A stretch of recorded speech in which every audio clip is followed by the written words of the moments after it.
guys, welcome to Bachelor. My name is Joker with a face for radio and a voice for print. How bad are things in the military? For the first time in, I don't know, decades, the U.S. Air Force did not meet its recruiting goal, and the Air Force is the easiest of all the military branches in the U.S., at least when it comes to, I'd say, like physical requirements and difficulty of work. Well, let me correct that. Not difficulty of work. Going through the toughest training, maybe that's the way. I was in the Air Force, and the Marines and the Army, they all joked around and called it the chair force because apparently they thought we sat around all day living the easy life. Truth was, I think you had to be a little bit more on the entry exams for the military. The Air Force had the highest requirements. So we used to joke around and say, yeah, we have it physically easy, but it's because we're smarter, and the rest of you are a bunch of mouth breathers, and that's why you have to just catch bullets and, march in a line in the front. Now, of course, that's not true, but that's kind of the joking you do back and forth between your friends or various branches of the military. At least you did when I was a kid. So now, obviously, the recruiting's gone bad. We've got a bunch of LDHD TV men saying to be women and dressing up in drag and all this other stuff. Well, the military's gone completely woke, and they're having problems. Like, they're not keeping up on maintenance. I've shown a couple of videos where young men can't jump over a wall that's mid-chest. They can't even jump over it. The physical requirements, they got a bunch of fats in there. It's not good. It's not good. Well, our military just lost one of our most advanced fighters, and they're asking civilians for help. And this is a true story. The military mocked after asking if anyone has seen its missing F-35 stealth jet, valued at over $78 million. A U.S. military base is asking nearby residents to give them a ring if they happen to find the Marine Corps' missing F-35B Lightning II. Officials' apparently inability to track down the stealth aircraft has resulted in some lampoonery online, ranging from posted Photoshop camping selfies with the F-35 to invoking the age-old rule of finders keepers. The missing jet is one of 353 belonging to the USMC and priced at over $78 million and was involved in a mishap. Now listen to the mishap. They say while the pilot thankfully managed to eject and is now in stable condition, it's unclear where his jet from the Marine Fighter Attack Training Squadron 501 with the 2nd Marine Aircraft Wing ended up. Based on the jet's last known position in coordination with the FAA, we're focusing our attention north of JB Charleston around Lake Moultrie and Lake Marion, JBC indicated in the statement. The search so far has been focused on Lake Moultrie, which spans 60,000 acres and has a maximum depth of 75 feet. The stupidity of this is just, it makes you wonder, is something nefarious or weird going on?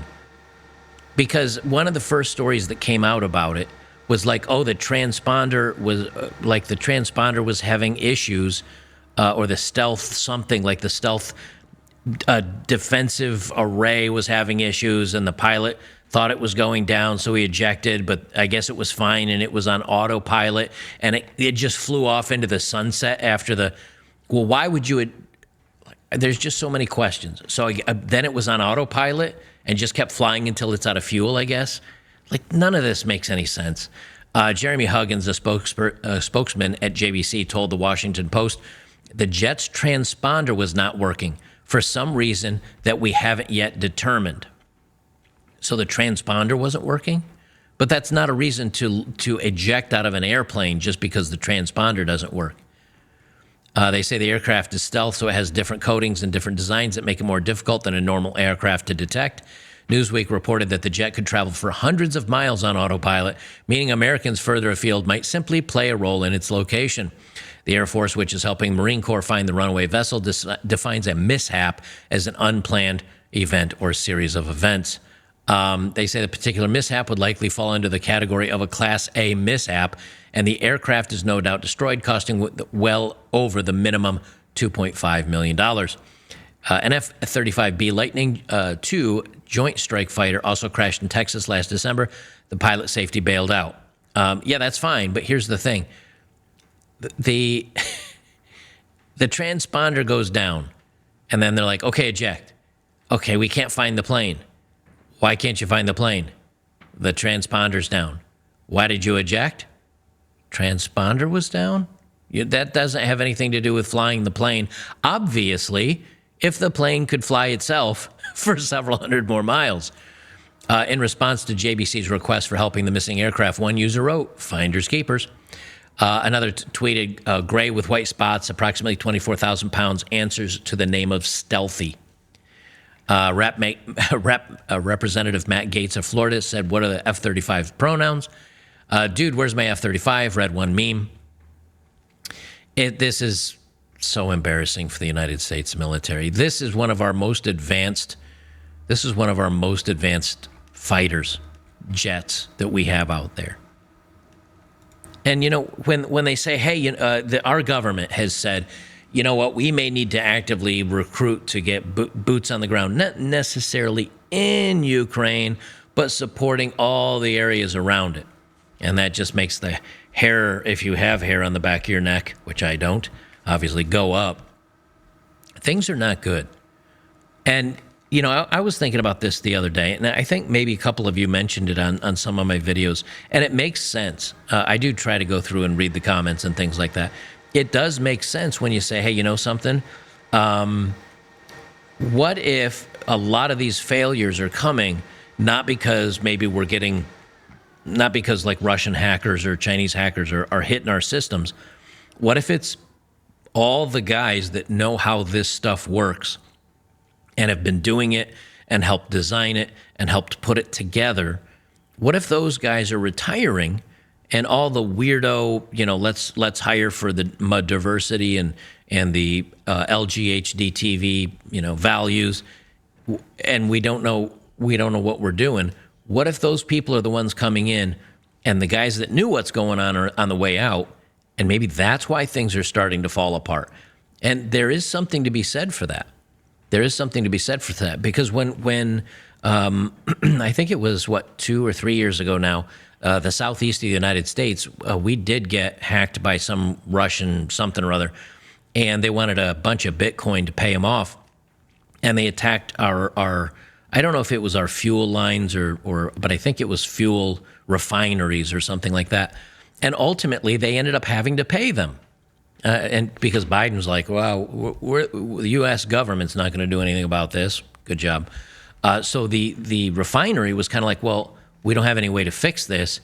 And they could have manually gone out to the fields and corrected the issue with wrenchers. Because I watched the testimony in front of Congress, because I was like, what's going on with this? Because I was in a bus traveling across the country getting 5 miles per gallon of diesel.